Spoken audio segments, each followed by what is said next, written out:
Hello, everybody. My name is Bill, and welcome back to another episode of the NCAA Football 2007 Dynasty Mode explanation. It's about time I got back to this series. But, anyways, on to our first order of business, the BCS polls. As we can see, number 1, yet again, is McNairy Central. Number 2 is West Virginia. Number 3 is Colorado. 4 is Penn State. 5 is Ohio State. Number 6 is Wisconsin. Number 7 is Arkansas. Number 8 is Texas. Number 9 is Northern Illinois. Still doing strong, undefeated.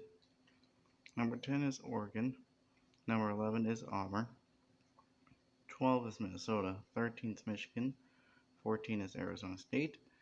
15 is Florida State. 16 is Oklahoma. 17 is Florida. 18 is Tampa Bay. 19th is Iowa.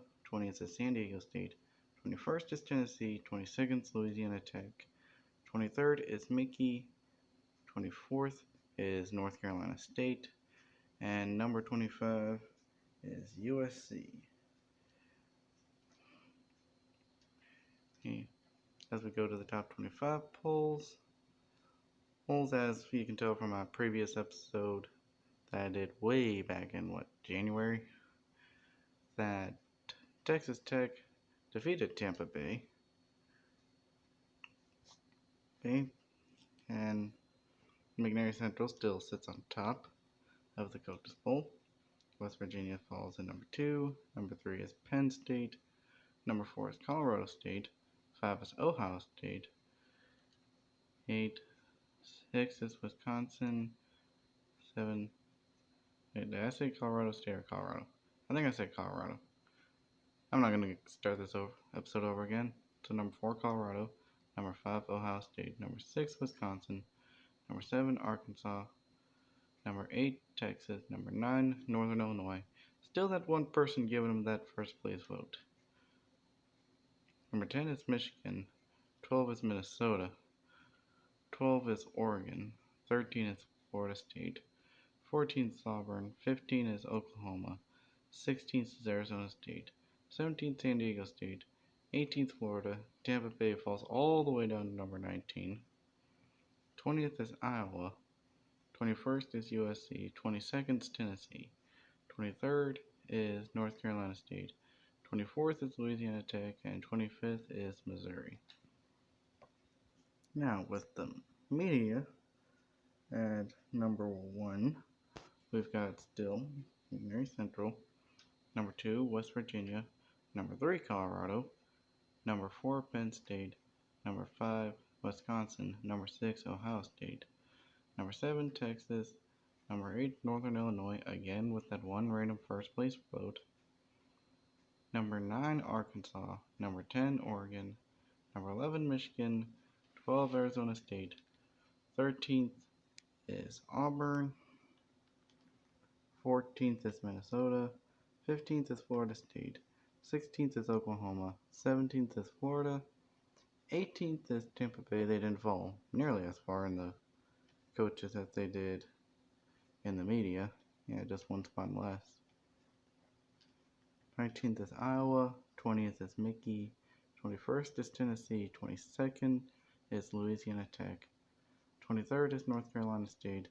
24th is Notre Dame. Damn, I think it's the first time in a while they've appeared on a ranking. And 25th is Missouri. And on to my favorite part of one of my favorite parts is the bottom 10 if I don't accidentally back out all the way to the menus. Oh, and as you can see, we also have the awards semifinalists. Now, as for the Maxwell, it's Dylan Miller. I forget what I'm spending him the quarter for, but I'm pretty sure they'll tell me before the game. Chuck Bednarik, Tristan Cox, except for that, best quarterback. Basically, everybody's from McNairy Central. The Doug Walker Awards going to Scott Pope probably. Peyton McMahon's probably going to win his third best wide receiver.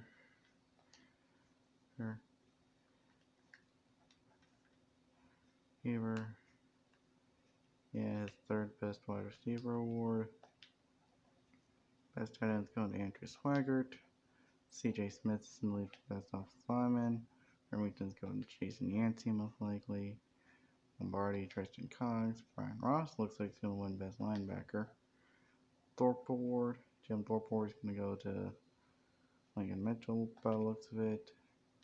The Gross looks like it's not going to go to Charles Higgins, who has won it twice in his career, both years of McNairy Central's existence.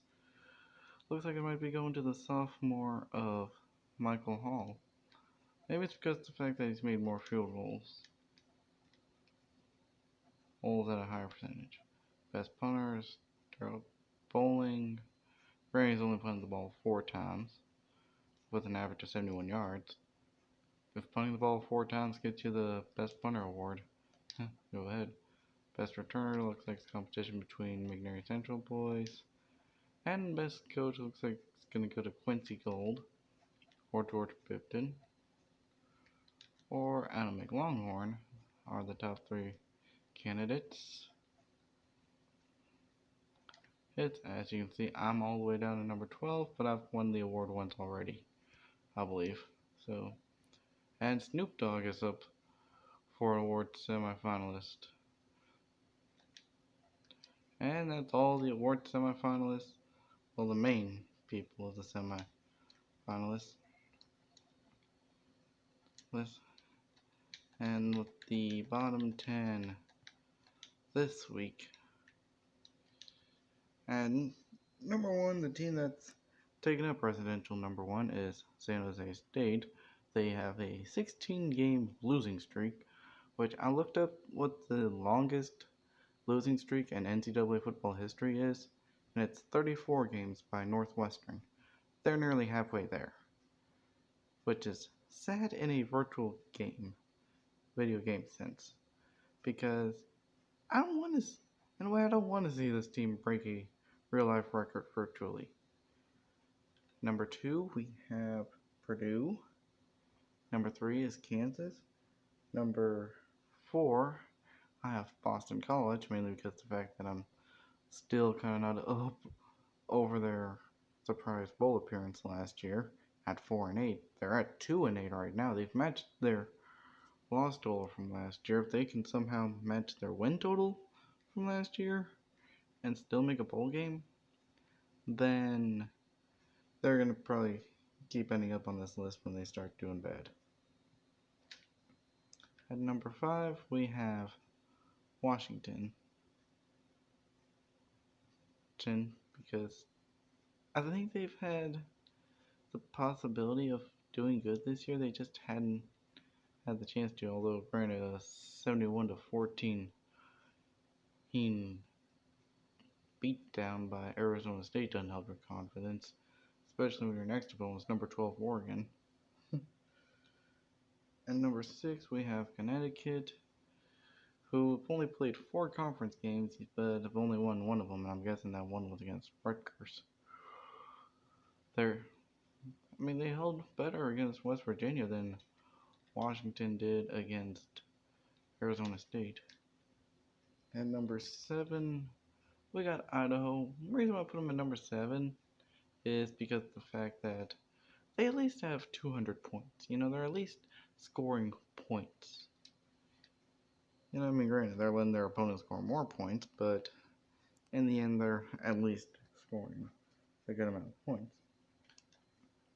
And number 8, I put Mid-Tennessee State, because that's just like Connecticut.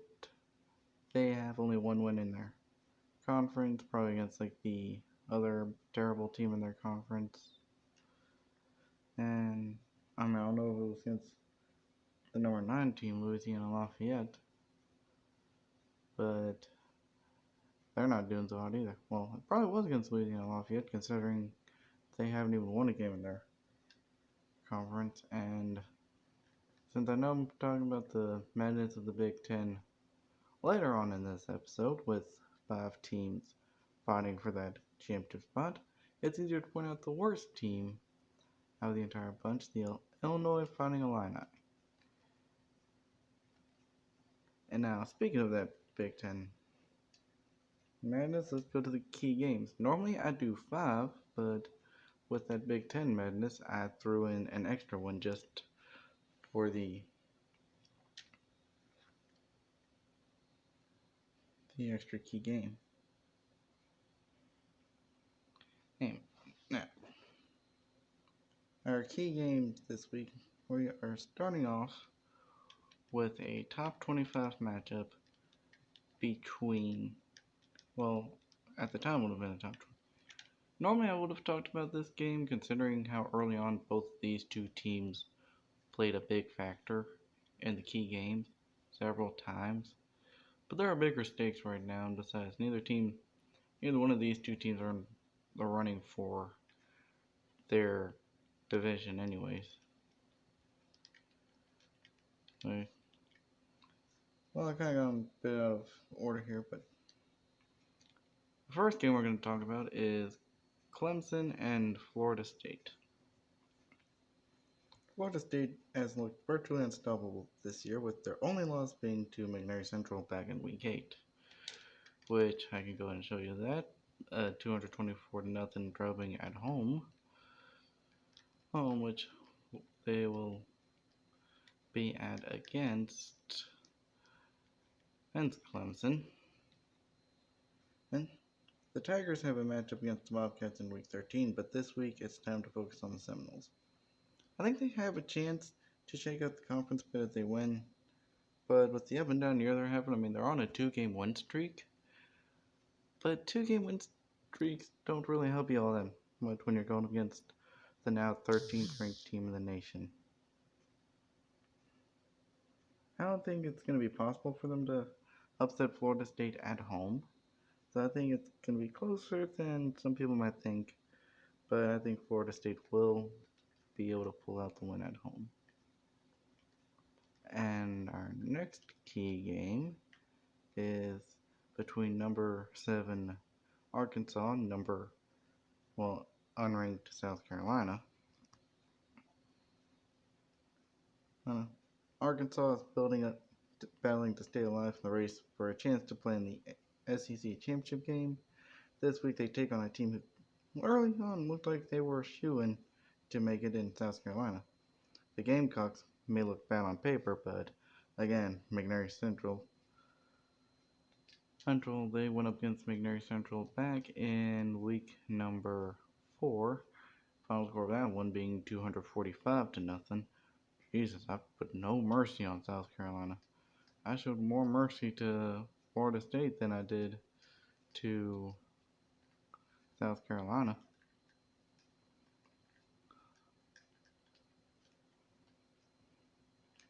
But that's the reason why they look bad on paper. But never judge a book by its cover.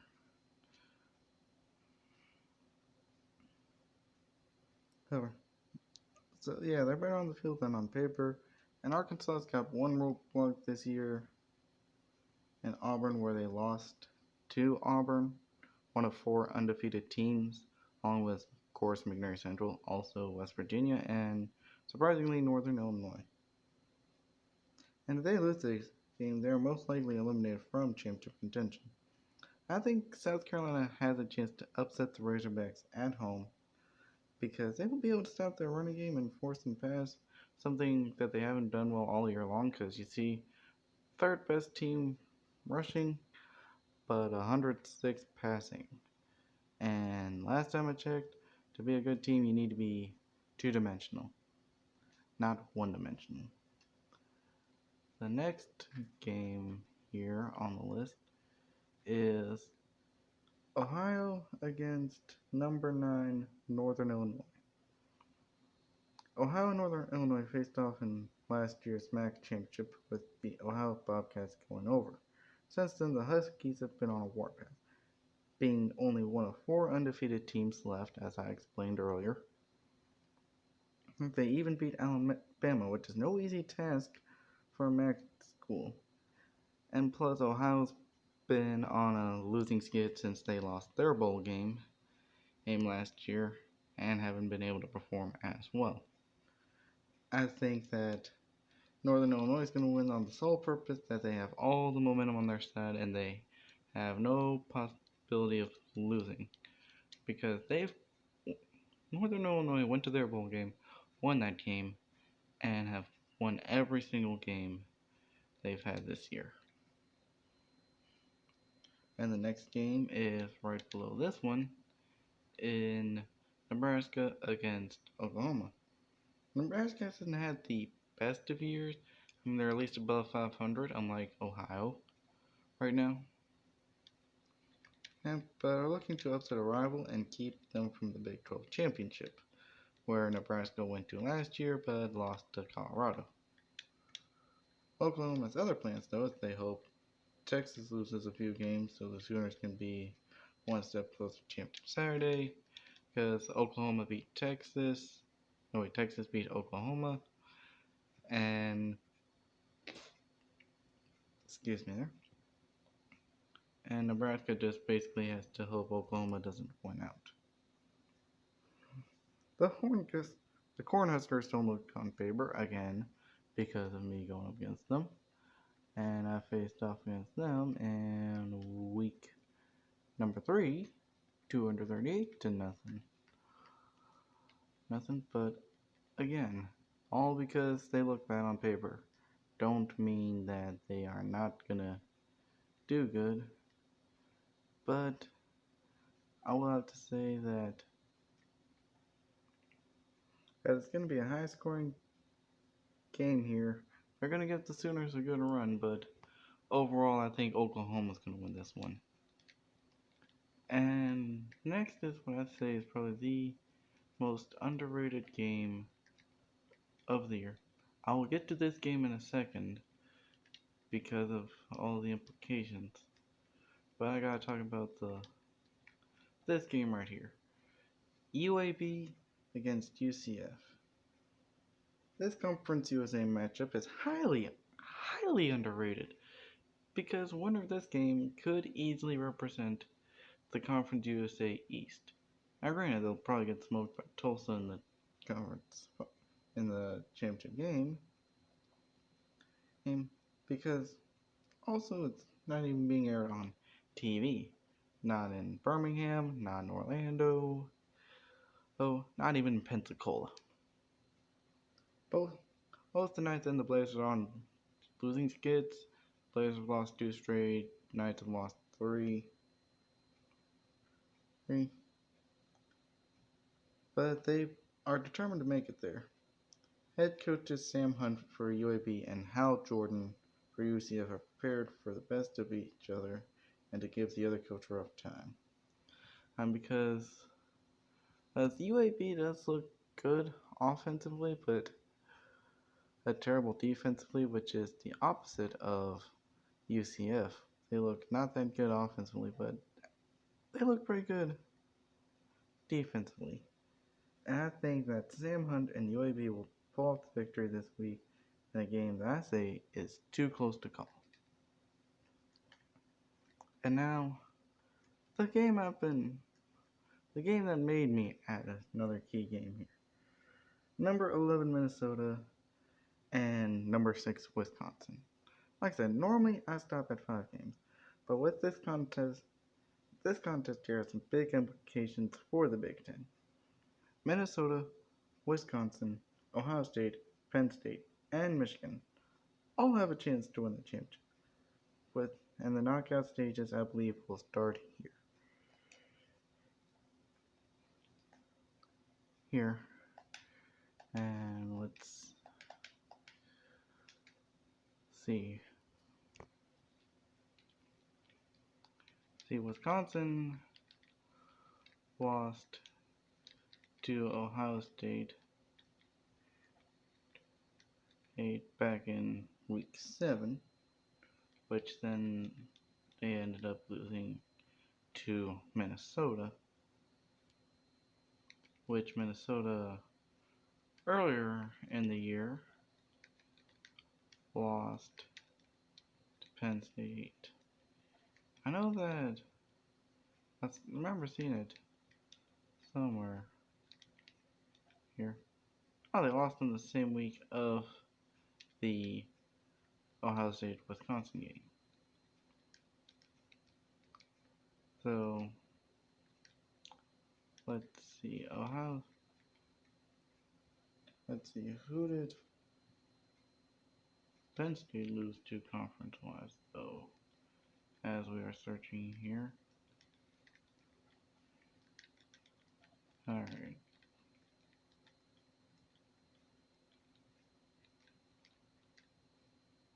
Okay, Penn State lost to Ohio State. And who did Michigan lose to conference-wise?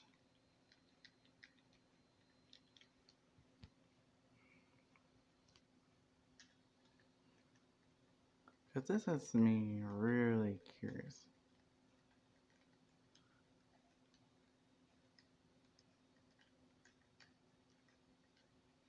One Illinois. Oh, they lost to Wisconsin. So,